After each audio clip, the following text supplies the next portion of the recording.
అమ్మ మ్యాంగోస్తో ఏమైనా చేస్తావా? మ్యాంగోస్ తోటి డాడీ తీసుకొచ్చారు కదా చెట్టువి, చిన్న ముక్కలు పచ్చడి పెడతాను, చాలా టేస్ట్గా ఉంటుంది. ఓకే, నా వల్ల అయితే అవ్వలేదండి, ముక్కలు కోయడానికి నా బలం సరిపోలేదు. అంటే చిన్న ముక్కలు కోసాను కానీ ఇలా రెండు చేయడానికి అయితే నా బలం సరిపోలేదు.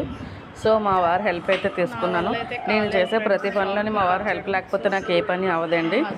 సో ఆయన అలాగా బొడ్డు తీసి రెండు ముక్కలు చేసిస్తే మా అబ్బాయి మా అమ్మాయి శుభ్రంగా క్లీన్ చేసి నాకు ఇలా ఇచ్చారండి.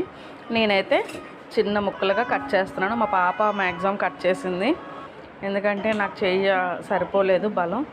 ఇలా మనం కట్ చేసిన ముక్కల్ని కరెక్ట్గా మెజర్మెంట్ ఏ కప్పుతో అయితే మనం అన్నీ తీసుకుంటామో ఆ కప్పుతో మెజర్ చేసుకోవాలండి.